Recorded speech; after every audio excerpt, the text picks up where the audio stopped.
Hi everyone, कैसे आप सब लोग। आई होप बहुत अच्छे होंगे, अपना रिसर्च भी बहुत अच्छे से कर रहे होंगे। सो आज हम सेजल क्लास का कौन कौन डिस्कस करने वाले हैं Q3 FY 26 का। And let's see what the company has said about this particular quarter and what they can do in the upcoming quarters. And नया फाइनेंशियल ईयर स्टार्ट होने वाला है, सो उसके रिगार्डिंग कैसे इंसाइट्स कंपनी ने शेयर किए हैं।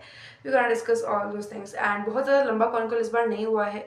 अप्रॉक्स सबका 36 मिनट्स का कॉन कॉल है, सब बहुत ज़्यादा क्वेश्चन भी नहीं है। हार्डली 6 से 7 इन्वेस्टर्स ने क्वेश्चन पूछे हैं। अगर आप सारे क्वेश्चंस को मिलाओ तो लगभग 20-22 क्वेश्चंस होते हैं। सो यार फटाफट से डिस्कस करेंगे एंड देखेंगे क्या क्या चीज़ें कंपनी में पूछे गई इन्वेस्टर्स द्वारा। सो उससे पहले मैं आपको कंपनी के बारे में दो न्यूज़ शेयर कर देती हूँ। एक्चुअली न्यूज़ तो एक ही है फंड रेजिंग का, बट दो अलग अलग तरीके से इन्होंने फंड रेजिंग किया है, जिसके बारे में मैं तो आपको थोड़ा सा बता देती हूँ। सो फर्स्ट राउंड में इन्होंने इक्विटीज़ इशू किए, डायरेक्ट प्रेफरेंशियल शेयर्स दिए हैं। एंड ये फंड राउंड जो है इनका फंड रेजिंग राउंड, लगभग 13 लाख शेयर्स कंपनी ने दिए हैं एट 555 रुपीज़। अभी कंपनी का जो प्राइस है अराउंड 600 रुपीज़ के करीब है। एंड लगभग 555 रुपीज़ में इन्होंने ये इक्विटी शेयर्स इशू किए हैं। एंड कंपनी को इसमें मिला है 72.1 crore of rupees. And this is not like warrants वाला काम यहाँ पर नहीं है, इट इज़ लाइक डायरेक्ट अपने शेयर्स दिए पैसा आया।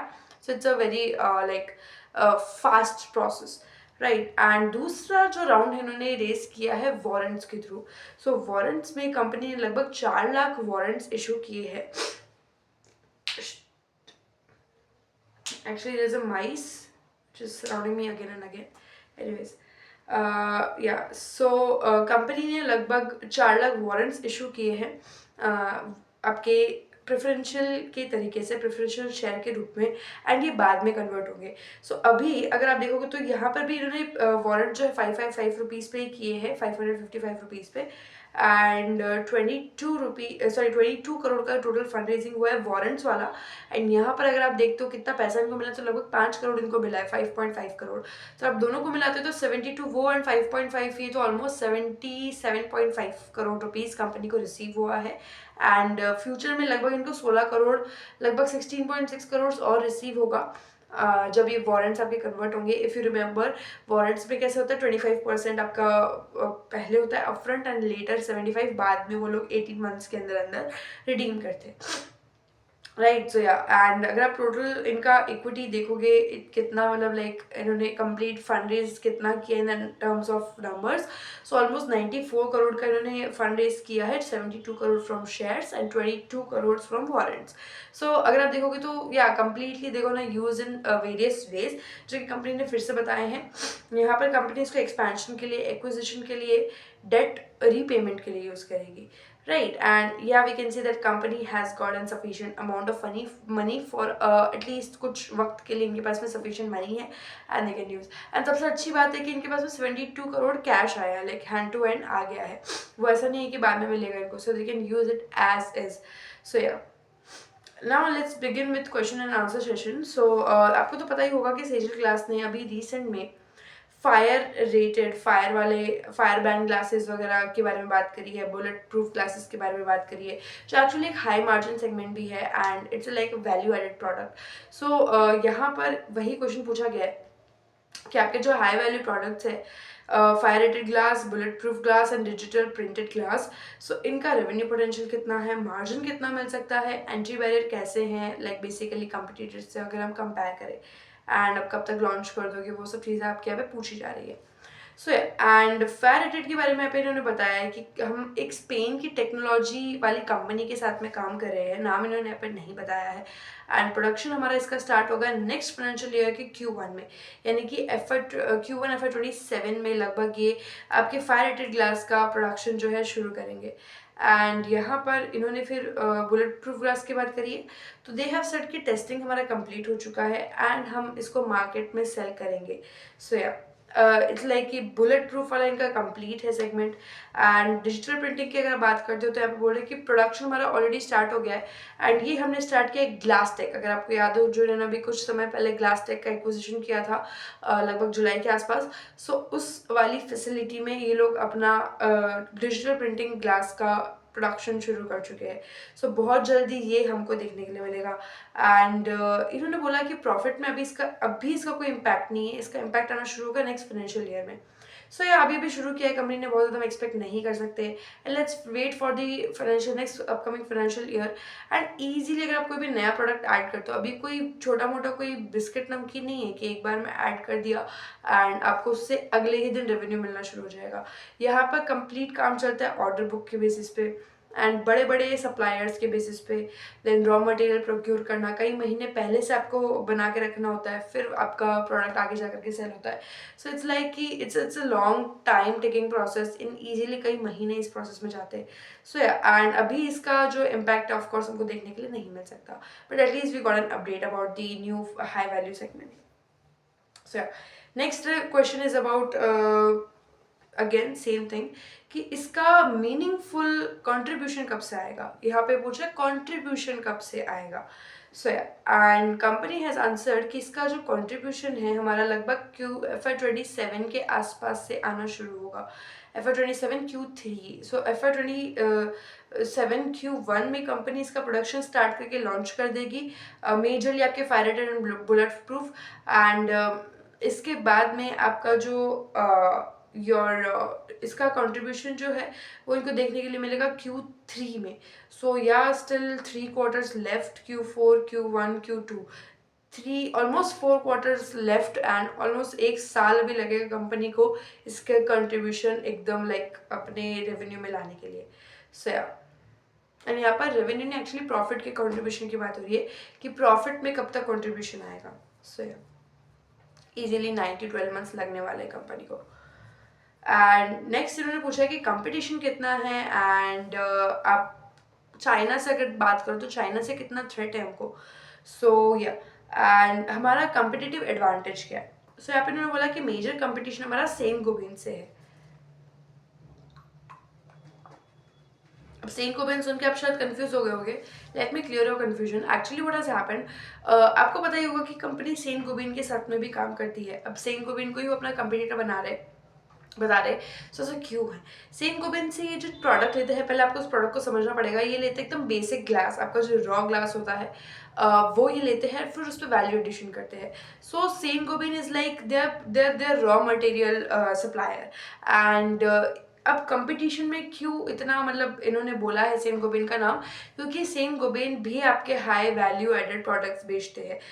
बट सेन गोबिन का मेजर जो बिजनेस या मेजर जो प्रोडक्शन है वो रॉ ग्लास में ज़्यादा है एंड वैल्यू प्रोडक्ट्स में थोड़ा कम है एज कम्पेयर टू लाइक अगर उनका बिजनेस मिक्स अगर आप देखोगे तो ज़्यादा उनका रॉ मटेरियल्स पे है। एंड जब हम बात करते हैं हमारे सेजर क्लास की, तो सेजर क्लास का रॉ मटेरियल सबसे कम है एंड वैल्यू एडेड सबसे ज़्यादा है। सो this is why still competition है सेंट गोबिन को मानते हैं। अब सेंट गोबिन का अगर बहुत ही कम है आपका वैल्यू एडिशन का सेगमेंट, तो उसको कंपटीशन में क्यों रखा गया। द सिनेरियो इज़ कि उनका सेगमेंट बहुत कम है हाई वैल्यू एडिशन में। बट द थिंग इज कि saint Gobain is a very big global player, मतलब बहुत सारी कंट्रीज में they're exporting and with that it's like a big big big brand, जिसकी वजह से उनको बहुत ज़्यादा एक्सपोर्ट मार्केट में, मैं यहाँ पर डोमेस्टिक मार्केट की इतनी बात नहीं करूँगी क्योंकि डोमेस्टिक मार्केट में अगर आप देखोगे तो सेंट गोबिन का मेजरली हाई वैल्यू एडिशन वाले प्रोडक्ट्स का नहीं है। But when you go with the export market तो कंपनी बहुत बड़े पैमाने पे फैली हुई है। सेंट गोबिन हर कंट्री में आपको सेंट गोबिन मिल जाएगा easily. So this is the reason that कई सालों से लगभग 400 साल हो चुके हैं आई थिंक, ऐसे कुछ नंबर है 200-300-400 साल लगभग हो चुके हैं कंपनी को।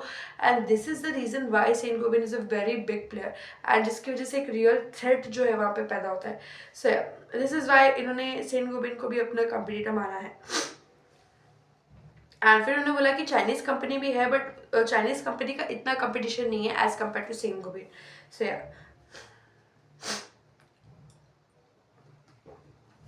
And with that your next question is कि कंपिटिटिव एडवांटेज क्या है। फिर वही सेम चीज़ पूछी गई है। तो यहाँ ने बोला कि हम एक तो प्रोडक्ट हमारी जो है क्वालिटी जो हमारा है वो बहुत ही स्ट्रॉन्ग है। We provide a very strong quality of products and हमारी डिलीवरी बहुत फास्ट है, सर्विसेज हमारी बहुत अच्छी है एंड यूरोपियन टेक्नोलॉजी हम यूज़ करते हैं। If you know Europe is known for their high tech machines, high tech like आपका पूरा एक टेक्नोलॉजिकल सिस्टम मान लो। यूरोप को जाना ही इतने टेक्नोलॉजी के नाम से जाता है। So they are using European machines and that leads towards like इनको बहुत एक सपोर्टिव एनवायरनमेंट मिलता है, इनका कहना है। Strong brand recall and multiple manufacturing plants. इनके पास में यूएई, आपका तनोजा वाला प्लांट, सिलवासा वाला plant, they have multiple plants. अभी सेन गोविंद के साथ में भी they have done tie up and these are few reasons जो इन्होंने बोले जिसकी वजह से we have some competitive advantage. अब देखो, मैं ये नहीं बोल रही हूँ कि कंपेटिटिव एडवांटेजेस सही नहीं है, गलत है या समथिंग लाइक दैट, बट ये कोई बहुत ज़्यादा आपके लिए बड़े कंपेटिटिव एडवांटेजेस नहीं है, क्योंकि मेजरली अगर आप देखोगे तो हर कोई ब्रांड पर ही तो काम करेगा and you need to have something more like आपको कुछ और अलग से खोना ज़रूरी है, कोई एक ऐसी चीज़ होनी ज़रूरी है जिसकी वजह से सेजल जाना जाए। मैं ये नहीं कह रही हूँ कि these are not enough, these are completely enough, but still if you want to compete, अगर आपको इस लेवल से इस लेवल जाना है तो थोड़ा सा एक और कुछ स्पेशल होना चाहिए आपकी कंपनी के अंदर, जिसकी वजह से customer comes to you back and back to back and back. So this is the thing and बहुत कोई हार्ड एकदम एक वो लेके चलोगे आप, कोई बहुत ही स्ट्रॉन्ग कम्पिटिटिव एडवांटेज मुझे यहाँ पे नहीं दिखे। इट इज़ क्वाइट नॉर्मल, जो कि हर कंपनी जिस कम्पिटिटिव एडवांटेज के बारे में बात करती है। So not a complain, but या थोड़ा सा ध्यान देना ज़रूरी है, थोड़ा और स्ट्रॉन्ग बनना ज़रूरी है। This is what I am trying to say. क्योंकि ग्लास के बिजनेस में बहुत ज़्यादा कोई मोट नहीं होता है, like many companies are there, many big companies are competing over there, so जिसकी वजह से आपके लिए कॉन्टैक्ट लेना, ऑर्डर बुक बनाना थोड़ा मुश्किल हो जाता है। So and next question is about कि आपका डेप्रिसिएशन क्यों इंक्रीज हुआ। तो इसका रीज़न यहाँ पर इन्होंने दो रीज़न दिए मेजरली। पहला समझ लो, इजी रीज़न समझो, ये ग्लासटेक का एक्विजिशन हमने किया जिसकी वजह से हमारे डेप्रिसिएशन इंक्रीज हो गए, बहुत ही सिंपल सा रीज़न है। दूसरा इन्होंने ये दिया कि यूएई वाली जो फैसिलिटी है, पहले वो थोड़ा सा अंडर डेवलपमेंट थी एंड जो एसेट्स हमने लगाए थे उनका कैपिटलाइजेशन नहीं होता, बेसिकली वो हमारे बुक्स में काउंट नहीं हो रहे थे। अब जब वो कम्प्लीटली रेडी हो चुका है, एसेट्स का कैपिटलाइजेशन हुआ है, फैसिलिटी कम्प्लीटली कैपिटलाइज हो गई है, तो जिस वजह से हमारे पास हमें बुक्स में बहुत सारे एसेट्स दिखते हैं। जब हमारा एसेट्स दिखता है तो उसका डेप्रिसिएशन करता है and that is the depreciation high हो गया। So yeah valid point, no doubt at all and या अगर, क्योंकि ये कम्प्लीटली मशीन ओन बिजनेस है, मशीन ओरिएंटेड बिजनेस है, हाई टेक्नोलॉजी ओरिएंटेड बिजनेस है, सो यहाँ पर आपको डेप्रिसिएशन यूजुअली हाई ही देखने को मिलेंगे। नेक्स्ट इन्होंने एक क्वेश्चन पूछा है, या ग्लासटेक का इम्पैक्ट क्या होगा फ्यूचर में, लाइक रेवेन्यू आपका कितना बढ़ेगा, एबिटा कितना बढ़ेगा, सो वो सब चीज़ें आपकी पूछी गई है। एंड यहाँ पर इन्होंने बोला है कि एग्जैक्ट नंबर्स हम नहीं दे सकते, बट आपको एटलीस्ट Q1 FY27 तक वेट करना होगा, उसके बाद में हमको गाइडेंस दे पाएंगे। सो बेसिकली अगर आप इसको समझो तो सीन यही है कि कितना परेशान करेगी मुझे, सीन यही है कि अभी ग्लासटेक का एक्विजिशन जो है इनका इतना सक्सेसफुल मुझे लग नहीं रहा एज ऑफ नाउ। लाइक अभी इनको ना बहुत वक्त देने की ज़रूरत है अपने ग्लासटेक के एक्विजिशन पे जिसकी वजह से अभी बहुत ज़्यादा आप एक्सपेक्ट नहीं कर सकते हो। अभी नया नया एक्विजिशन है एंड ये लॉसेस में थी कंपनी, बहुत ज़्यादा इनके पास में एसेट्स वगैरह नहीं थे, जिसकी वजह से इट्स लाइक कि कम्प्लीटली एक्वायर किया है, शुरू किया है एंड जिसकी वजह से not very much big impact will be there, and of course I am sort of agreeing with the point of management कि हाँ टाइम लगेगा, तो जहाँ वक्त लगना है वहाँ वक्त लगेगा। आप कुछ नहीं कर सकते, हम कुछ नहीं कर सकते, मैनेजमेंट उस पर कुछ नहीं कर सकता। The reason is to wait and watch and the main thing is to wait and watch and yeah so ग्लासटेक वाले एक्विजिशन में ऑफकोर्स टाइम लगने वाला है, उसमें हम कुछ नहीं कर सकते हैं। Q1 FY27 तक एटलीस्ट यहाँ पर इन्होंने बोला है, क्योंकि इनके खुद के पास में विजिबिलिटी नहीं है टू बी वेरी ऑनेस्ट, तभी ये इतना वक्त मांग रहे हैं। वक्त मांगना कोई गलत चीज़ नहीं है, कोई बुरी चीज़ नहीं है, एक्चुअली आपको अंडर प्रेशर वैसे भी काम करना नहीं चाहिए बहुत ज़्यादा। सिर्फ इन्वेस्टर को खुश करने के लिए कॉल में अगर आपको गाइडेंस दे दो तो इससे बुरी चीज़ कोई हो नहीं सकती। सो जिसकी वजह से yeah, they do not have any kind of visibility as of now towards the GlassTech acquisition. They will take time.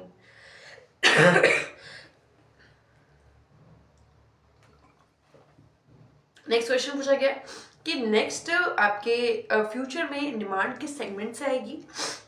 अगले 2 से 3 साल में, एंड सबसे ज़्यादा आपका कौन सा एरिया ग्रोथ करेगा। यहाँ पूछा है कि आपके residential, commercial, infrastructure, data centres क्या ग्रो करेंगे। तो यहाँ इन्होंने बोला कि पहली बात तो आपका रियल एस्टेट जो है वो थोड़ा सा बूम हुआ है, कि आपका प्रीमियम हाउसिंग की जो डिमांड है वो थोड़ी सी इंक्रीज हो रही है, जिसकी वजह से people are moving more towards like एकदम premium. Glass is a very premium thing, जो मैंने ऑलरेडी बिजनेस मॉडल में बोला था, glass is a very premium thing. And जिसकी वजह से एक यहाँ पे इनको एक स्पाइक जो है डिमांड में देखने को मिलता है। एंड यहाँ पे इन्होंने बोला कि हाई राइज बिल्डिंग्स की जो आपके बड़े बड़े बिल्डिंग्स है वो इंक्रीज हो रहे हैं, क्योंकि ज़मीन तो खत्म हो गई, आसमान पूरा पड़ा है, तो आसमान में बनाते जाओ। सो हाई राइज बिल्डिंग्स के चलते आपका इसमें मेजर कॉन्ट्रीब्यूशन ग्लास का होता है, जिसकी वजह से ऑटोमेटिकली डिमांड थोड़ा सा इंक्रीज होगा। डेटा सेंटर्स का बूम इन्होंने यहाँ पे बोला है कि हर दिन नए डेटा सेंटर्स बन रहे हैं आपके, जिसकी वजह से डेटा सेंटर्स इज लाइक वहाँ पर आपके इंसुलेटेड ग्लास जो है उसका ज़्यादा यूज़ होता है to keep the environment cool and all those things.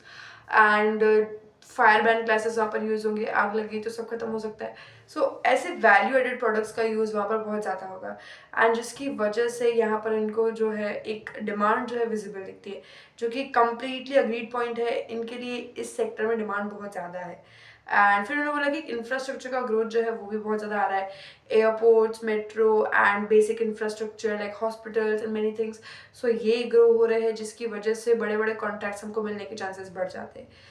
Overall if you take demand sentiments look really good, and जिसकी वजह से ओवरऑल बेनिफिट अगर 100 में से एक ऑर्डर भी सेजल को मिलता है, हर 100 में से एक ऑर्डर, तो भी they can sustain and have a great year ending eight all. And like in the next upcoming year, अभी तो लगभग खत्म होने वाला है ईयर। एंड इस ईयर में भी एक्चुअली एक लोचा हो गया, थोड़ा सा एक प्रॉब्लम सा मुझे लग रहा है, जो मैं डिस्कस करूँगी एक क्वेश्चन के साथ में, ताकि रिलेटेबल हो जाएगा। And if you take like next year तक, आई थिंक थोड़ा सा और इनके लिए बेटर होगा। गाइडेंस भी उन्होंने शेयर किया, तो सब भी देखते हैं हम लोग। इंडिया और यूएई का अगर आप बात करो तो रेवेन्यू मिक्स कैसा होगा फ्यूचर में। तो यहाँ कंपनी बोलती है कि यूएई का कंट्रीब्यूशन अभी हमारा हाई है, एंड नेक्स्ट ईयर में अगर आप बात करते हो तो अगले 2 साल में इन्होंने बोला है। तो यहाँ इन्होंने बोला कि हमारा मिक्स लगभग 50-50 हम लोग कर देंगे, 50% डोमेस्टिक, 50% फ्रॉम यूएई, या फिर ये रेशियो आपका 55-45 भी हो सकता है, may be 45 from India, 55 from UAE. Ultimately, they are targeting like 50-50 of ratio from both of the markets, and yeah, this can be considered as a good mix until and unless इनको अच्छे margins मिल पाते हैं, अच्छे demand orders मिल पाते हैं, तभी successful है। Otherwise तो मेजरली आई थिंक यूएई में डिमांड भी ज़्यादा है। एक्चुअली जो आज यूएई है वो इंडिया कल बनेगा, एंड जिसकी वजह से इंडिया मार्केट में भी पैर जमाना बहुत इंपॉर्टेंट है। नेक्स्ट क्वेश्चन, रॉ मटेरियल का आपका प्राइस रिस्क कितना है, रॉ मटेरियल का प्राइस इंक्रीज होगा तो आपके मार्जिन पे क्या इम्पैक्ट होगा एंड ऑल दोज थिंग्स। यहाँ इन्होंने बोला कि मेजर रॉ मटेरियल जो अगर आप लेके चलते हो हमारा, तो 55% पे स्टेबल रहता है, रॉ मटेरियल कॉस्ट हमारी 55% रहती है। एंड क्योंकि हमारा एग्रीमेंट है सेम गोबेन के साथ में, अगेन वही बात यहाँ पर आ गई, तो हमें एक स्टेबल सप्लाई मिलेगी, रीजनेबल प्राइसेस मिलेंगी, और वोलेटिलिटी कंपेरेबल थोड़ी सी कम होगी if we compare with other companies. अब यहाँ पर ना आप सोचोगे सेन कोबिन खुद का ही कंपटीशन क्यों क्रिएट कर रहा है, सेन कोबिन अपने ही कंपटीटर को सप्लाई क्यों कर रहा है। अगर आप क्लोजली देखोगे तो सेन कोबिन का बिजनेस जो है वो यही तो है। अगर सेन कोबिन ये नहीं करेगा तो क्या करेगा, उसका सिर्फ कंपटीशन का सोच के अगर वो आज, क्योंकि सेजल बहुत ही बल्क में उठाएगा ना माल इनके पास से, so the overall thing is कि इनके लिए तो वो एज अ कस्टमर है, एंड यही तो सेन कोबिन का बिजनेस है, रॉ मटेरियल ग्लास का, लाइक जो रॉ ग्लास है उसको सप्लाई करना। वो खुद से थोड़ा वैल्यू एडिशन करे, वो उनके बिजनेस का छोटा पार्ट है, but majorly if you take Saint Gobain owns the business of supplying raw glass, and that is why यहाँ पर एक कंपटीशन वाली बात इतनी नहीं है, बट हाँ वैल्यू एडिशन पे कंपटीशन है, रॉ ग्लास पे कोई कंपटीशन नहीं है। नेक्स्ट क्वेश्चन, कैपेसिटी यूटिलाइजेशन आपका कितना है, एंड यहाँ पे आपको बोला गया कि सिलवासा वाला प्लांट का अगर आप कैपेसिटी यूटिलाइजेशन देखते हो तो लेमिनेशन वाला जो आपका सेक्शन है ग्लास का, वहाँ पर आपके 90% यूटिलाइजेशन पे कंपनी काम कर रही है। टफन ग्लास की अगर आप बात करते हो, सिलवासा वाले ब्रांड की बात हो रही है अभी, एंड यहाँ पर 60% यूटिलाइजेशन आपके टफन ग्लास से आता है। तलोजा वाले ब्रांड की अगर आप बात करो तो lamination 10%, insulated glasses 16% and टफन glass 30%। और लाइक तलोजा वाले प्लांट की यूटिलाइजेशन काफ़ी कम है अगर देखा जाए तो।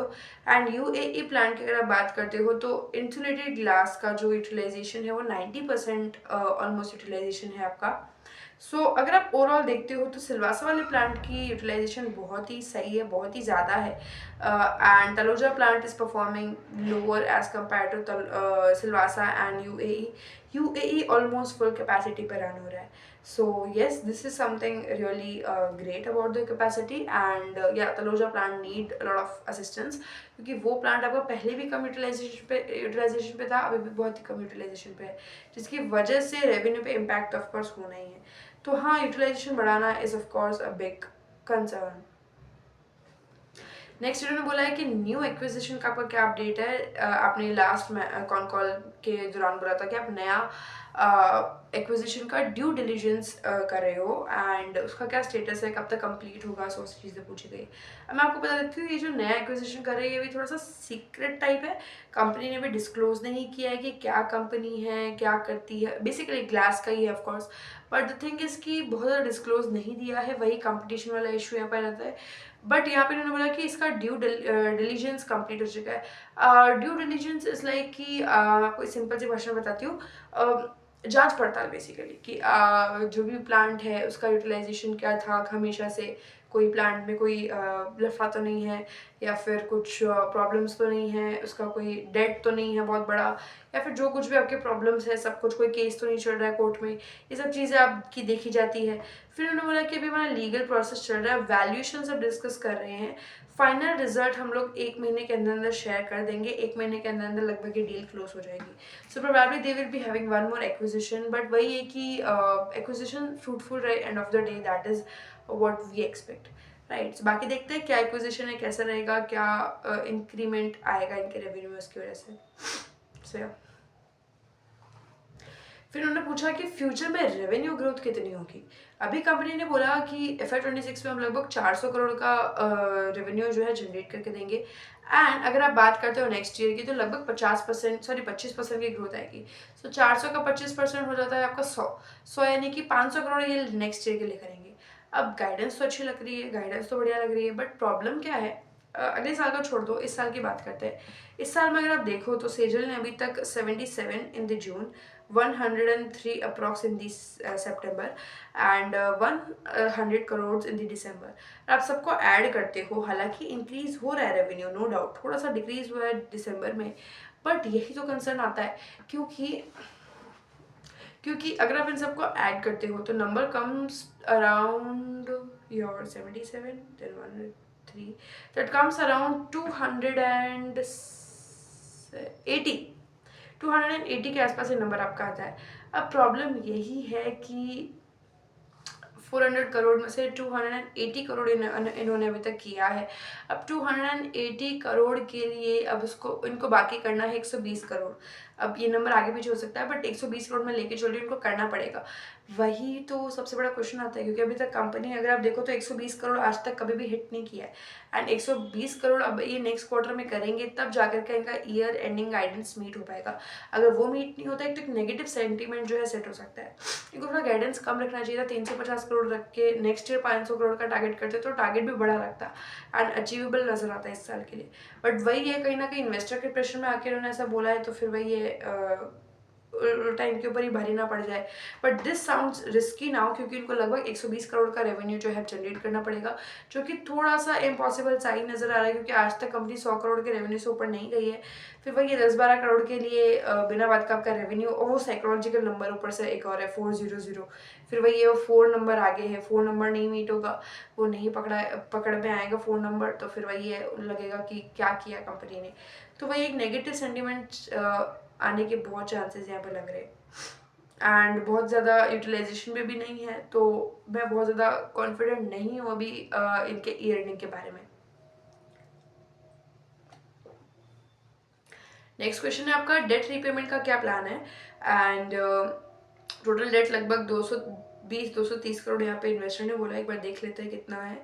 लगभग 227 सही है एकदम। 220 करोड़ का लगभग इन्होंने डेट की बात करी है कि लगभग आपका 220 करोड़ का डेट है, एंड ये आप कब तक पे करोगे, रीपे कब तक करोगे। तो यहाँ इन्होंने बोला कि लगभग 28 करोड़ का लोन, लेकिन यहाँ पे इन्होंने बोला कि प्रमोटर लोन ऑलमोस्ट हमने रीपेमेंट किया है, एंड ये फंड रेज के पैसे से हमने रीपेमेंट किया है। तो ऑलमोस्ट 77 करोड़ में से 28 आपको इन्होंने पे कर दिया है। So the number comes around your almost 49 crore लगभग इनके पास में बचता है। लगभग 50 करोड़ मान लो, 50 करोड़ अब इनके पास में बचता है अपने एक्सपेंशन प्लान्स के लिए। Still 50 crore is enough, like हाँ कुछ लेवल पर तो इनफ है, कुछ एटलीस्ट ना से तो कुछ एक्सपेंशन तो हो ही सकता है। सो एंड फिर नेक्स्ट इन्होंने पूछा कि प्रोडक्ट वाइज मार्जिन आपका कितना है।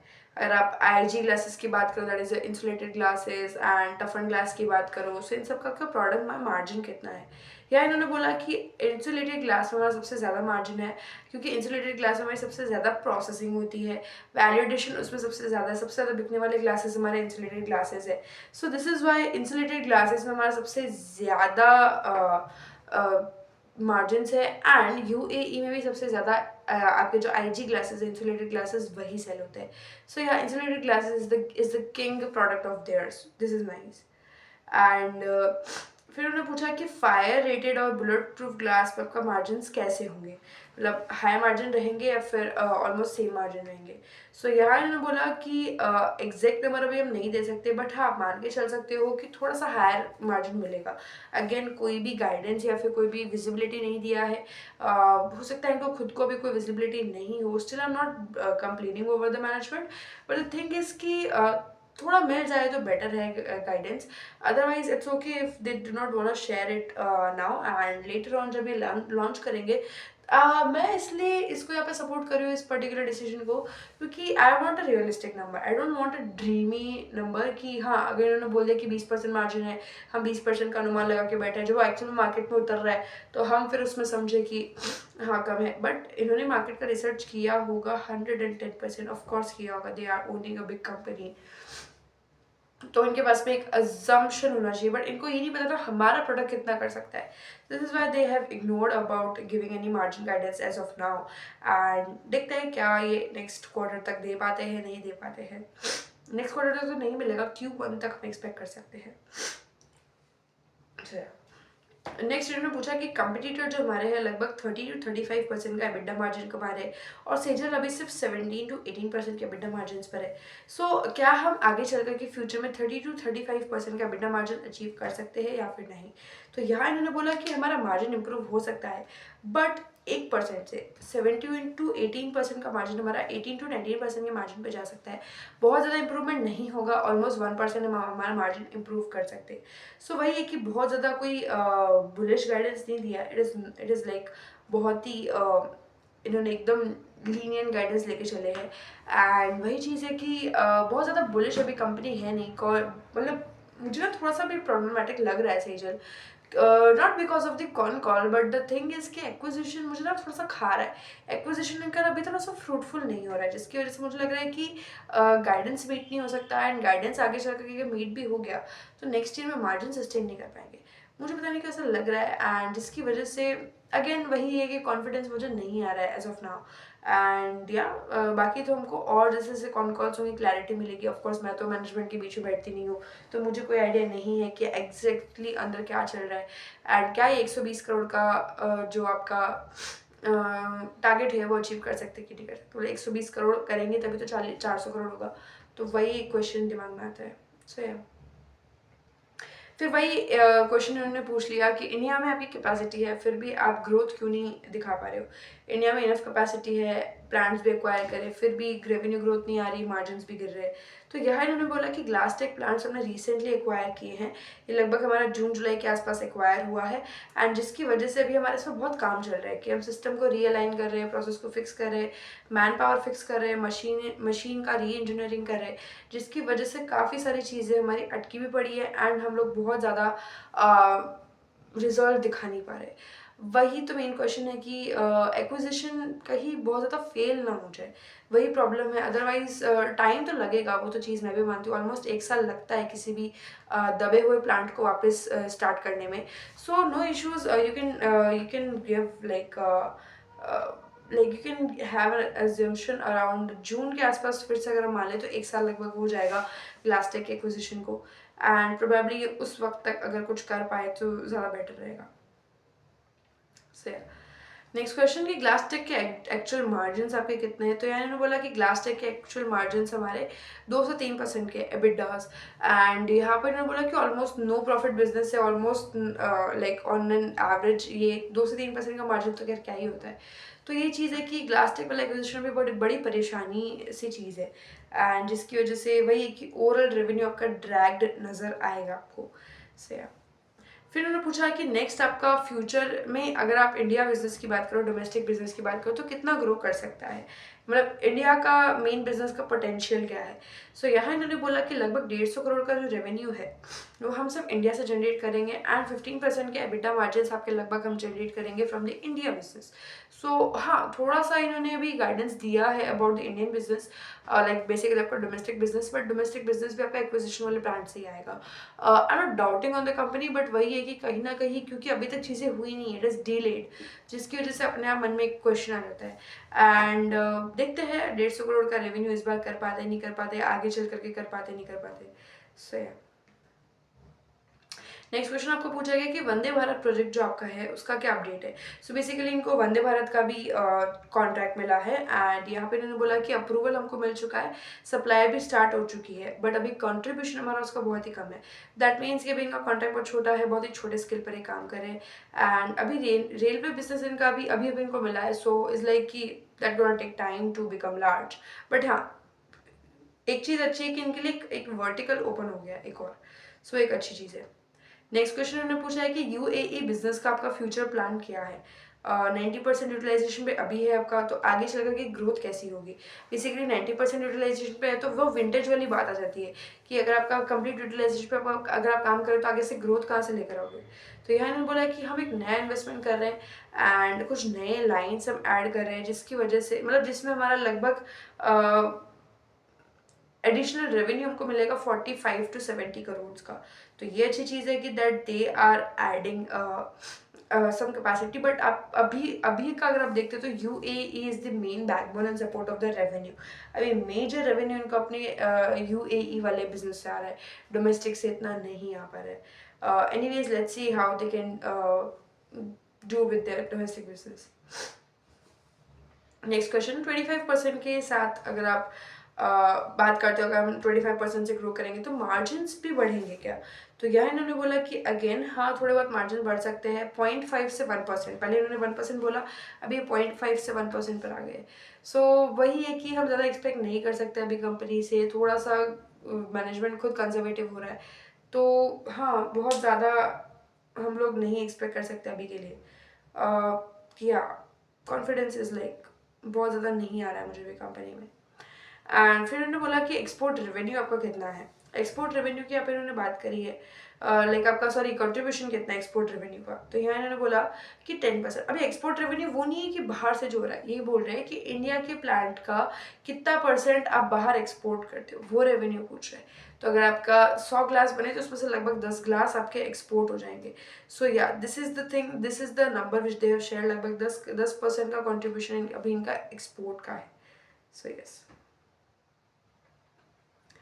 नेक्स्ट क्वेश्चन, FY26 में आपके फाइनल अगर हम बात करें रेवेन्यू मार्जिन कितने होंगे, revenue and margin. So again इन्होंने बोला कि FY26 वही है जो मेरा क्वेश्चन है, वही यहाँ पे पूछा इन्होंने कि FY26 में आपके मेजर जो रेवेन्यू है लगभग 400 करोड़ का रहेगा। 400 करोड़, 400 करोड़ प्लस बोला इन्होंने, 400 करोड़ प्लस का रहेगा, एंड एबिडा मार्जिन लगभग 16 से 16.5% रहेंगे। डाउट आ रहा है मुझे थोड़ा। 400 प्लस करोड़ कहाँ से करोगे आप, मुझे तो लग नहीं रहा। अगर आप इतने ही कॉन्फिडेंट हो सकता है, अगर इतने कॉन्फिडेंट ये है तो एक्चुअल में लोग कर पाए। ऑफकोर्स आई वॉन्ट कि दे डू, बट वही है कि कैसे करोगे, वो क्वेश्चन मन में आ जाता है। एंड नाउ आई एम थोड़ा सा conscious about the next quarter. या नेक्स्ट क्वेश्चन इन्होंने बोला कि इंडिया का अगर आप बात करो तो क्या इंडिया का बिजनेस 150 करोड़ पहुंच सकता है, ये कंफर्मेशन क्वेश्चन है। तो कंफर्म करें कि आप सही बोल रहे हो, रियलिस्टिक है ये। तो इन्होंने बोला कि हाँ ये 150 करोड़ रीच कर सकता है एंड EBITDA मार्जिन लगभग 15% के रहेंगे। अभी वापस 15% पे आ गए, पहले बात करी थी 18% के EBITDA मार्जिन की। सो वही है, कंपनी थोड़ा सा खुद कंफ्यूज है विजिबिलिटी को लेकर के एंड ज़्यादा प्रॉब्लम इनके एक्विजिशन से हो गया है। अब लेट्स सी पुराने एक्विजिशन का क्या होता है, कैसे करते हैं, नए एक्विजिशन में क्या सीन चल रहा है। बट हाँ ये है कि इनका बैकअप बहुत शानदार है, कि इनका यूएई प्लांट बहुत शानदार तरीके से परफॉर्म कर रहा है। अगर आप लास्ट ईयर देखते हो तो कंपनी ने लगभग 244 करोड़ का रेवेन्यू किया है। 244 करोड़ से लगभग कंपनी इस बार 400 करोड़ टारगेट करी है। गाइडेंस बहुत अच्छी है, बट वही है कि एग्जीक्यूशन पे डाउट हो जाता है, मीट कैसे करोगे उस गाइडेंस को। तो बस वही चीज़ है and let's see what they can really do for Q4। And majorly यही कि 400 करोड़ इस बार इन्होंने बोला है with 500 crore for next year. ये आपका मेजर गाइडेंस अभी इन्होंने दिया है। सो या let's see what they can really do for this quarter and little conscious about the company and बहुत ज़्यादा भी मैं बुलिश नहीं हूँ इस कंपनी को लेकर के। हाँ थोड़ा सा स्टेबिलिटी की ज़रूरत है। अगर आप स्टेबिलिटी की बात करो, हाँ प्रॉफिट इनका अभी थोड़ा सा लाइक हल्का स्टेबल हो गया है और इंक्रीमेंट हो रहा है थोड़ा थोड़ा, अगर आप लेके चलो तो। या थोड़ा स्पाइक है बीच बीच में, बट ठीक है फिर भी थोड़ा बहुत स्टेबिलिटी आया है। सो वही चीज़ है, देखते हैं कैसा रहता है कैसा नहीं रहता है। Yeah. So yeah, if you have any kind of doubts, you can leave in comments and I will try to reply them and I will see the next video to the new research. Thank you.